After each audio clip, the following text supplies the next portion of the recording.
He makes a flat hand sanitizer spray that goes in the front pocket and lip balms. And he goes around to local departments and out-of-state departments and just hands his stuff out to the officers just to say thank you, just to let them know they're appreciated. I do not know you, but I am your brother. You do not know me, but I am your protector. I will run into a burning building to save your life.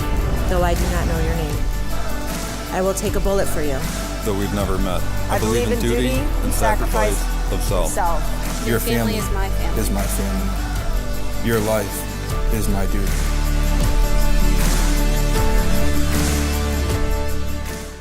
What's going on, guys? Time for another episode of Behind the Uniforms. I am here with a good friend from Jersey. I'm going to introduce him in a second, but first of all, if you've never seen the show before, the way that it works is this.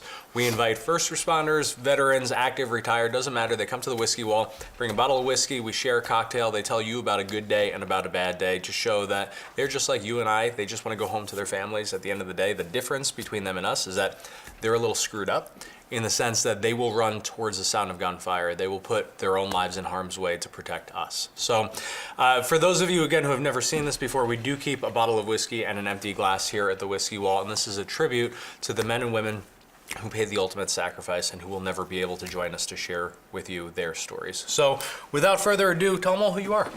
Hi, my name's Bill. First and foremost, I'm a father and a husband. And for work, I'm a corporal with Sheriff's Department in Northern New Jersey. Awesome. How long have you been in? 22 years. What's your typical schedule like?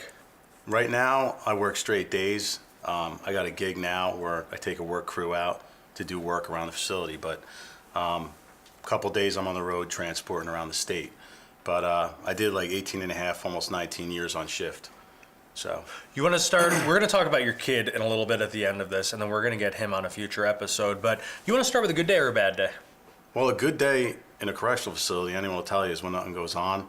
No medical emergencies, no body alarms, stuff like that. I mean, you do your 8 and you go home to your family, that's it. We spent a day filming at the Sousa Barnowski Supermax prison up in Shirley, Massachusetts, and it blew my mind. I don't think a lot of people realize this. When you're in there with these inmates, you aren't armed. You don't have weapons, and No. Your security, besides your own, your own brains, is really just a body alarm. It's if things start going down, you press a button and you hope everybody else makes it on time. And it's something I don't think a lot of people realize. And the other thing that I want to point out too, and this is one of the sort of the impetus for the show, is that for your everyday average American, a good day is you get a raise at work, or you go out to a fancy restaurant, and a bad day is you wait 7 minutes on your chai latte at Starbucks. For these guys, a good day is nobody dies. And so I think it's super important to sort of keep the perspective on that. You want to tell everyone about a bad day? I know there's one in particular that really will hit home for a lot of people. Yeah, the worst one probably in the history of our facility. I mean, we have stuff go on, hangings, deaths, stuff like that, but assaults. But the worst by far is one of my good friends and a brother. He came to the facility on Father's Day. He's got 2 little boys at home, and he killed himself in our armory at the jail. So that was probably by far the worst day in the history of our facility. How do you, first of all, as his friend, but second of all, as a father, how do you even begin to process that? You're never going to get by it.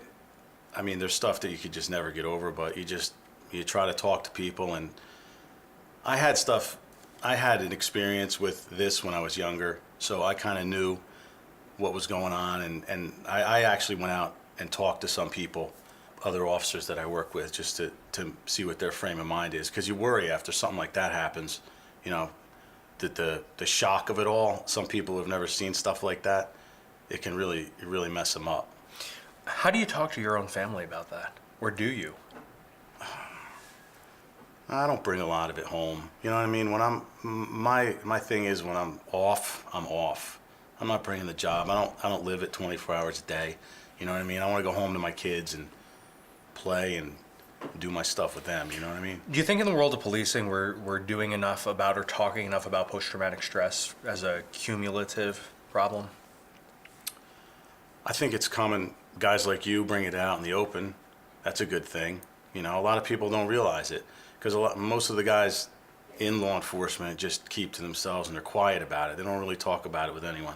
I mean, the guys that I've been around, you know, they don't come out. It's almost seen as not macho to kind of bring it out to the open. You know, we had a guy who was on and I don't remember if we talked about this on camera or just off camera, but he was telling me he's a Connecticut police officer, and he said a friend of his called him in the middle of the night who's a fellow officer and said, I'm in trouble and I don't know what to do about it. I don't know who to talk to. I'm thinking about hurting myself. And so he actually took him out of state to go get help and support because he was worried that if he admitted that he was having any kind of a difficult time, that he would lose his badge. His badge, yeah. And I think that's such a problem that we face in so many departments these days where it's extremes. It's either you don't talk about it at all or you're no longer a cop. Yeah. And so anything that could be done to raise awareness about this and to have these conversations, I think is super important.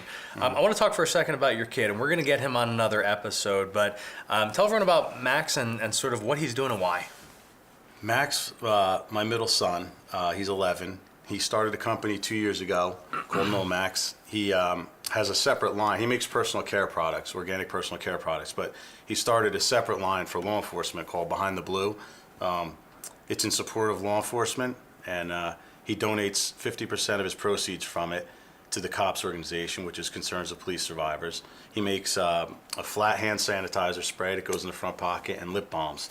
And he goes around to local departments and out-of-state departments and just hands his stuff out to the officers just to say thank you, just to let them know they're appreciated. How old was he when he started this company? He was 9. I think I'm going to hire him just to come run my company. I mean, that's incredible. And I think that's a real tribute to a couple of incredible parents. So we're going to get you guys on another episode. But in the meantime, brother, thank you for joining me for this episode. Oh, yeah. Guys, it's going to take you 2 seconds to hit the share button on this video. These are incredibly important stories.